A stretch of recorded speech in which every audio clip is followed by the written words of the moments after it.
Welcome to another edition of Entrepreneurs in Fuego, where we are documenting the journey of entrepreneurs one digital footprint at a time. And with me, I have just the honor. Here's what happens, man. You walk into the room, and this room is bright, but it just got brighter. Oh, you're flattering me. Thank you. Of course I am. Jalia Pettis, 3J Productions. How you doing? I'm well. How are you? I'm doing fine, man. I'm doing fine. Just tell us a little bit about what you do, because you're a powerhouse. You got all sorts of things going on. I have a lot going on, but not as much as I need to have. Gosh, where do I start? Well, your main business. My main business, 3J Productions, is basically a hub. It's an umbrella brand for fashion and beauty professionals. So I'm a beauty professional, but I have a business background. I started in human resources management and decided to kind of leave that alone and focus my creative talents. So I deal with people that are in the fashion and beauty industry that are looking to help brand themselves or brand their businesses. And then when those individuals reach out to me, I help them in doing so. So when there's different marketing opportunities available, I can say, oh, I know this person that can do this and this person that can do that. So I kind of direct traffic, so to speak. All right. So that I understand. So you are essentially, you found a niche to where people that are involved in your fashion industry, if you will, artists, and they can come to you. Yes. You brand them. You help them brand themselves. Yes. And also act as an agent, so that if they need to work in Miami, in Chicago, or whatever, then you act as an agent. And that's It's so funny because a lot of times people do put that tag on there as far as an agent, but you have to be considered an agency in order to represent somebody as an agent. Okay, all right. So I'm just helping them on the back end. You're a broker. Yeah, so to speak. You're a people broker. I'm a people broker. And you get them, I get it done. You know people who know people who's going to connect people. I know some people, yeah. And it also helps me because for those individuals that do reach out to me, and whether they decide that, you know what, I'm going to stick with you and allow you to just kind of bring my brand manager full out for the length of my term in this, in this business, or if it's a short-term thing and they decide that, maybe this isn't really what I want to do. It kind of depends because I have different people that'll reach out to me saying that they have an event and they need hair and makeup done. So I can reach out to those individuals. Again, I am also a beauty professional, so I can reach out to those individuals, and it all comes under the 3J umbrella. So if you're affiliated with me, you're affiliated with everything that I do from start to finish. Yeah. Look at you, man. You're a powerhouse, man. I mean, you got it all going on, man. I mean, if somebody is a beautician or makeup person that comes to you, they don't have any reason to go anywhere else. Why would they? They shouldn't. But it's so funny. Being out here in Arizona has been very eye-opening for me. I moved out here from South Carolina, which is where I started the business. How long ago?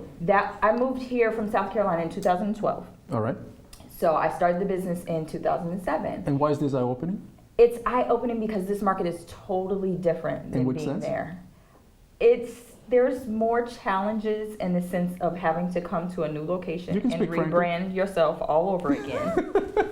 Because that's a headache within itself. You're like, wait a minute, I've already been down this road. I don't need to prove myself to you anymore. So you kind of get kind of caught up in that, like, wait a minute, what? I got to do what? So it's really a slice of humble pie. But we're close to LA, we're close to Vegas, and that's a plus. Coming from the East Coast. Here's what I hear from you, because you have an expertise and a talent for what you do, and you feel that you've paid your dues. You don't need to be paying no more dues anymore because you've already been there. So now you want to collect. You're at the goal. I mean, you're at the finish line, and all right. So that's what we're talking about. All right. So how do people find you? You can find me anywhere. Honestly, just Google 3J Productions, Google Jalia Pettis, and a host of things will come up. I know that's a little like, really, do you want to put that out there? But it's true. It's true. I mean, that's what it's for, That's what it is. It is what it is. I mean, I'm all over social media, so I'm all over the different platforms, and it just is social media working for you? It's working for me. I mean, does it bring you business, or are you getting a lot of friends? I don't dates. need a lot of friends. That's what I said. I'd rather keep my friends really close in small numbers So I would rather have connections than friends. Nice, I like that. You see, we're speaking the same language. I don't need no more friends. Give me some clients and give me some connections. Exactly. But in that sense, it's working for me because I'm putting many different channels out there, and I kind of try to test the You want to create a little waters. bit of awareness so that people Yes. know who you Yes. are, and that's what we're talking about. So, all right. So obviously, you're a beautiful woman, and how did you choose to get into this business? So somebody, an entrepreneur that is looking, to get into your business, do they have to? What do they have to do? I mean, how did you do They it? have to have passion, because passion without purpose, it just doesn't make any sense. You can't say that you want to go into something straight out the gate, oh, I want to make money doing that. Because a lot of times you find people, oh, I just want to make money. Is that your only driving force? There's nothing deep down on the inside of you that says, I want to wake up today and do this other than money. So for me, it's really about passion and knowing what my purpose is, and this is where it lies. So you knew that this is what you wanted to do. It's not even that I knew, it just developed from a very young age.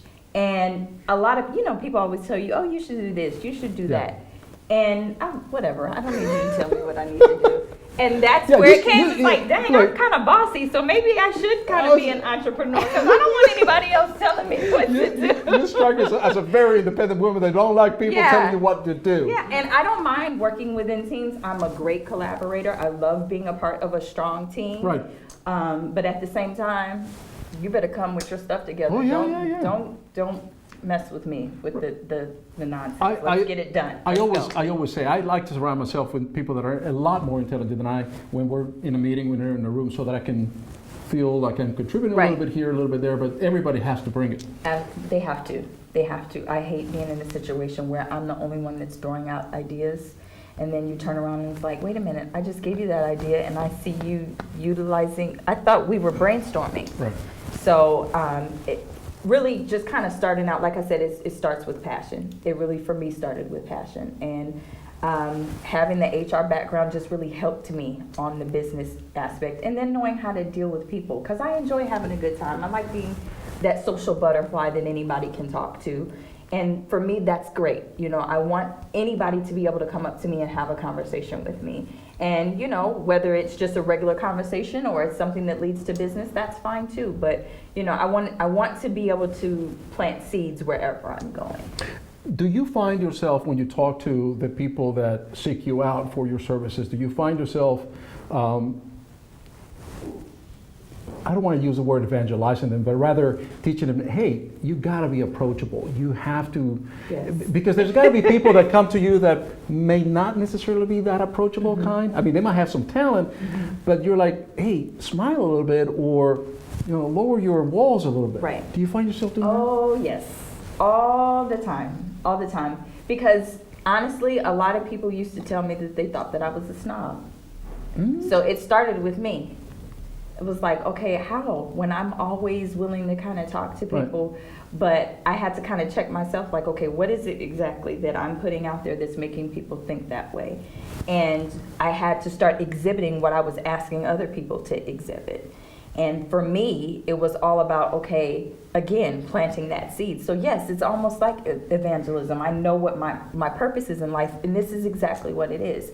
So whether, we just spend 5 minutes together, or we spend 5 hours or 5 days, or whatever the case may be, I want when people leave me, they got a good source of, okay, this is what I need to do next. Do you think that is because, or people perceive you that way because, hey, let's face it, in our society, prettier people, better looking people, at least we perceive that they're going to get it a lot easier. Yeah, and it's sad because it is a preconceived. Because it sounds to me like you worked very hard for I have everything. to, because I don't want anybody to think that I got something off of an outer. That's going to fade. That outer is going to fade. There could be an accident and that outer is no more. And I'm still going to be the same individual. But you're smart enough and clever enough to realize what your talents are and what you have. You have to. You have to, and that's an asset that you have. You're amazing, man. Look at you. I'm just delving a little bit deep into your psychology right here. Yeah. Where do you want to be? Where do you want to be in about a year or two? A year or two. Honestly, right now, I just opened up a space where I'm renting out a beauty collective. So in that space, I'm specifically practicing as a licensed esthetician and makeup artist. So I'm going to stick with that, but I want to be traveling. I would love to be traveling, and not just nationally. I would love to go international and touch some of the other individuals that are in the beauty and the fashion industry that are small business owners. Nice. Specifically. Have you been outside the United States yet? I have. Where? I've been to Japan, Mm-hmm. and I've been to another city in Japan. I can't remember what it was, but I used to live in Hawaii, but that's still United States. Still Yeah, outside still, the... Yeah. Did you get cabin fever? No. Island fever? What do they call it? Island fever? No?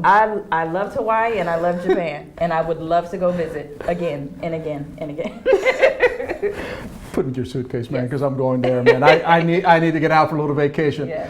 And with that, we're going to have you come back and tell us a little bit more about your journey, how you're developing and how things are going. Okay. The sad part about this interview is that it's just such a short period of time, and it That's goes by so fine. fast when you're having fun. I appreciate it nonetheless. Best advice you ever got? Best advice I've ever got is be true to yourself. Nice. And with that, we're out.